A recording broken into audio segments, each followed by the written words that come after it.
Assalamualaikum warahmatullahi wabarakatuh. Kembali lagi dengan saya Run to the Sky, Run Sky, yang akan menemani Sobat Misteri memasuki gerbang mimpi dengan perasaan horor malam ini.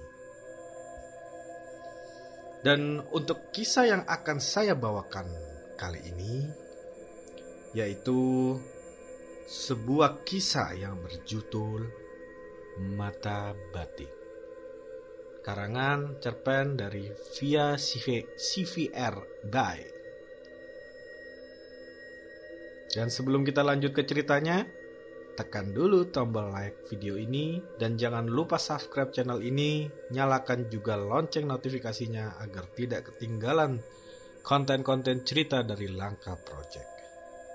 Dan seperti apa kisah kali ini? Langsung saja kita masuk ke ceritanya.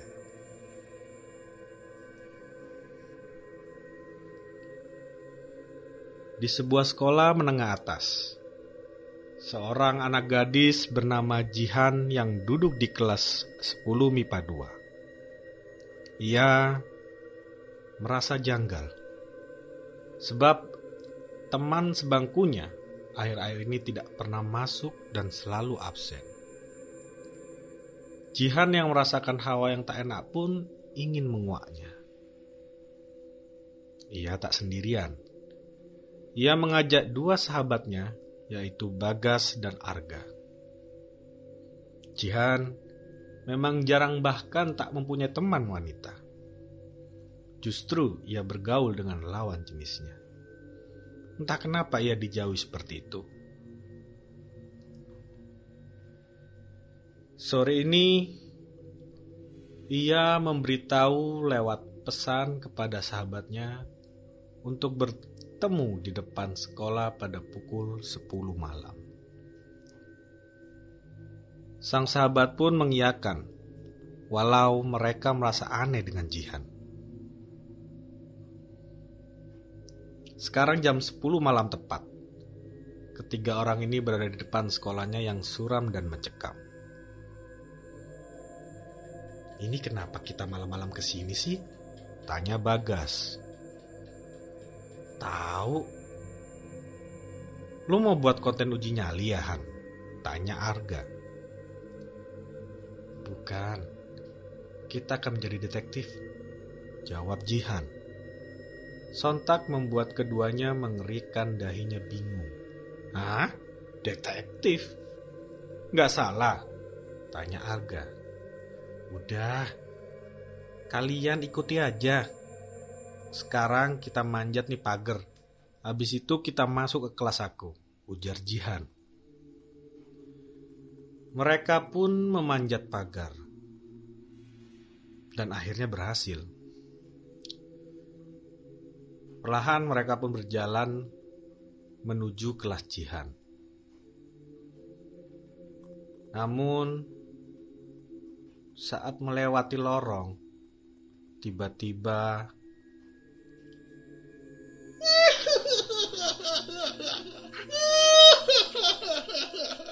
Hah? Apa itu? Kaget Bagas. Anjir, apa ini? Balik yuk. Balik, takut nih gue. Mana ini, dingin banget lagi, ujar Arga. Apaan sih? Kalian tuh laki ya?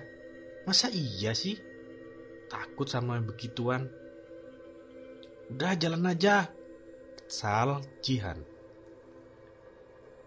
Sesampainya mereka di kelas Jihan, perlahan Jihan pun membuka kenop pintu tersebut.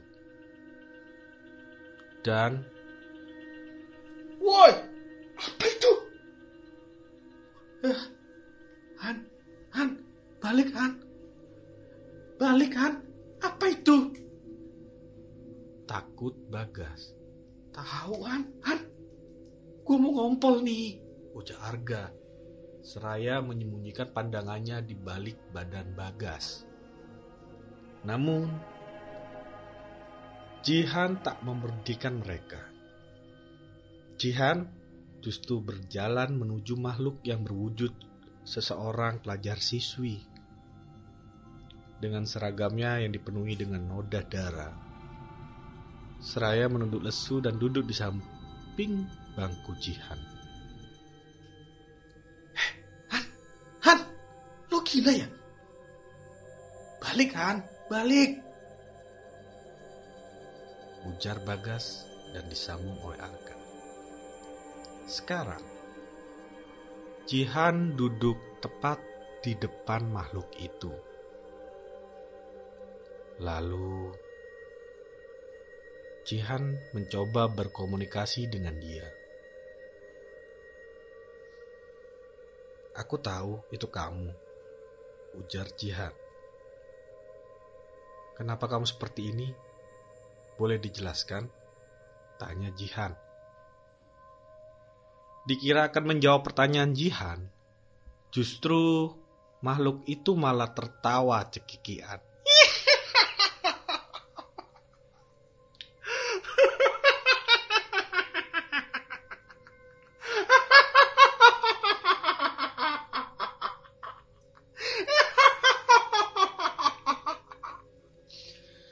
Dan suara itu mampu membuat Bagas dan Arga tertunduk lemas. Ya Tuhan, aku mau pulang, ujar Bagas. Ma, Arga takut, ujar Arga. Seketika makhluk itu menghilang. Dan Jihan pun berlari mengejarnya. Kalian berdua, ayo ikut aku, ujar Jihan saat melewati Bagas dan Arga. Woi, Han, tunggu! Ujar mereka lalu berlari menyusul Jihan. Jihan pun melangkahkan kakinya menuju arah rooftop. Saat sampai di tengah tangga, Jihan pun berhenti.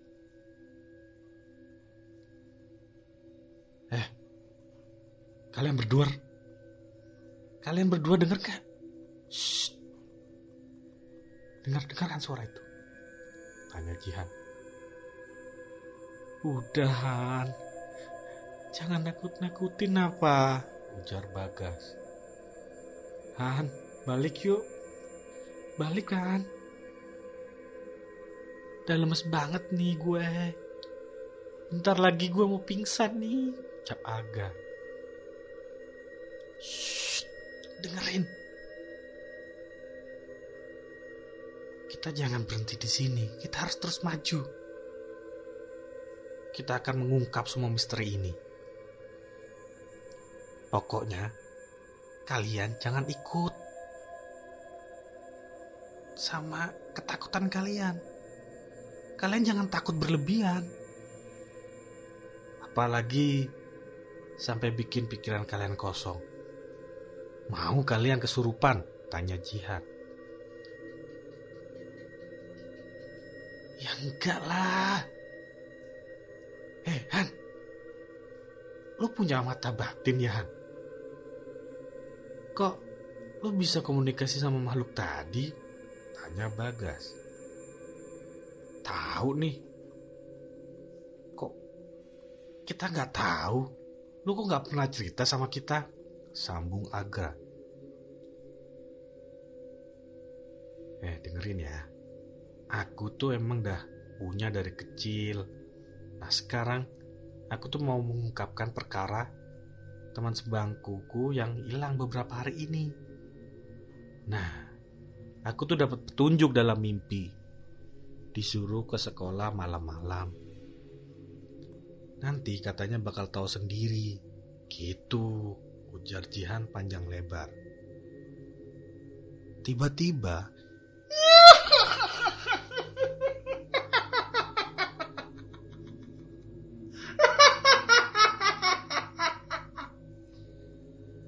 suara ketawa pun kembali menggelegar. Jihan dengan segera menuju ke arah rooftop dengan diikuti oleh Bagas dan Arga. Sesampainya di rooftop, Jihan mendapati pemandangan yang sangat mengejutkan.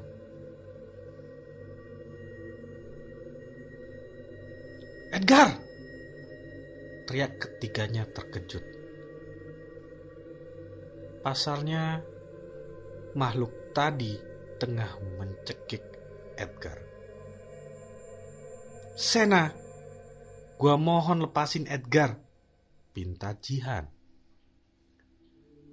Makhluk yang bernama Sena itu pun kembali tertawa dengan keras, membuat siapapun yang mendengarnya ingin sekali berlari ketakutan.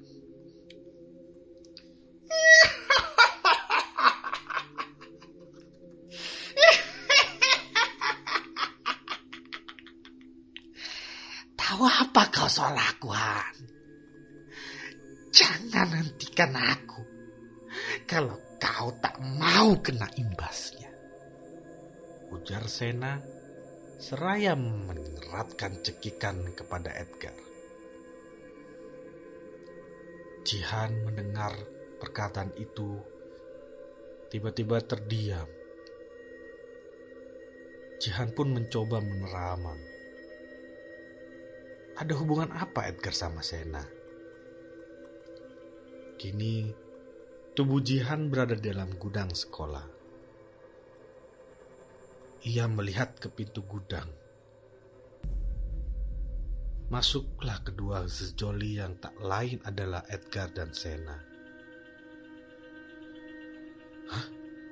Kenapa mereka ke gudang saat waktu pulang sekolah? Gumam Jihan. Tiba-tiba, saat Jihan mengikutinya, Jihan melototkan matanya tak percaya. Edgar melakukan aksi bejatnya, yaitu melecehkan Sena. Sena pun mengancam Edgar akan melaporkan aksinya ke polisi.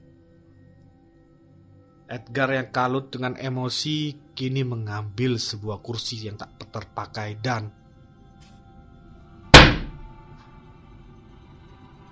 kursi itu dihantamkan bertubi-tubi di tubuh Sena. Hingga Sena pun menghembuskan nafas terakhirnya. Astaga, apa ini? Lirik Jihan. Lalu Jihan melihat Sena yang dimasukkan jasadnya ke dalam lemari kecil. Lalu Edgar meninggalkan begitu saja.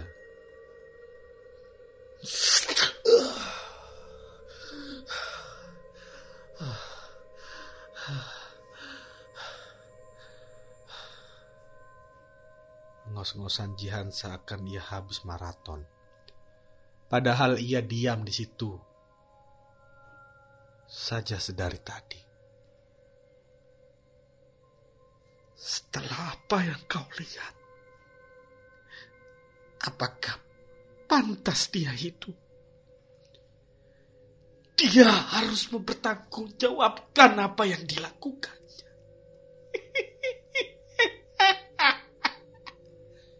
Ujar Sena, lalu tertawa kembali.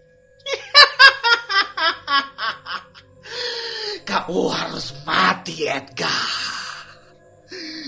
Kau harus mati. Sudah, Sena. Sudah. Hilangkan dendammu. Tak sepatutnya kamu seperti ini. Seharusnya kamu sudah tenang, Sena. Biar Edgar kami yang urus. Kamu kembalilah ke alammu. Pinta Jihan.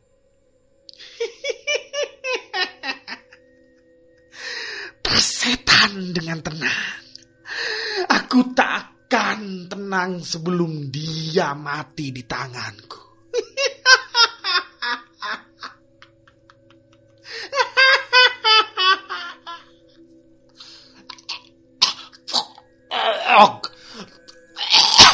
Tolong maafkan aku.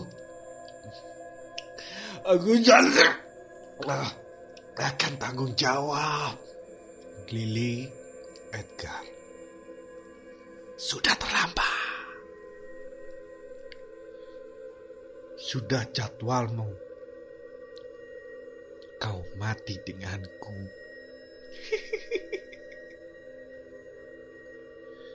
Ujar Sena, lalu mendorong Edgar dari atap rooftop.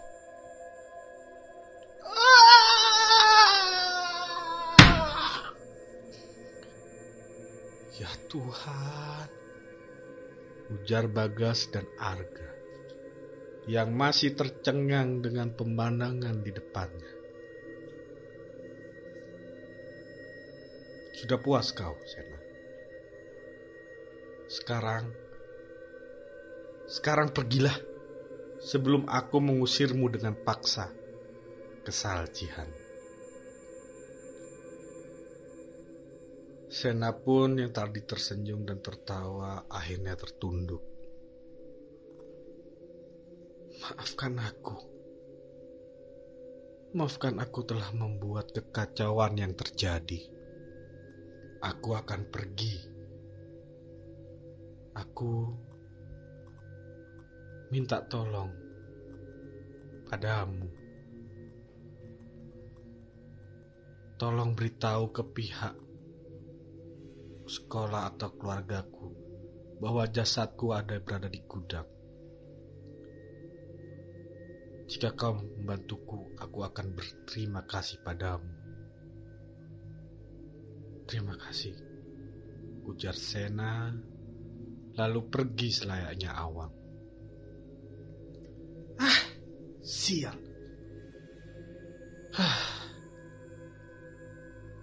Aku gagal lagi, kesal Jihan seraya menahan tangis. Pasalnya ia gagal menghentikan perbuatan Sena yang membunuh Edgar. Sudah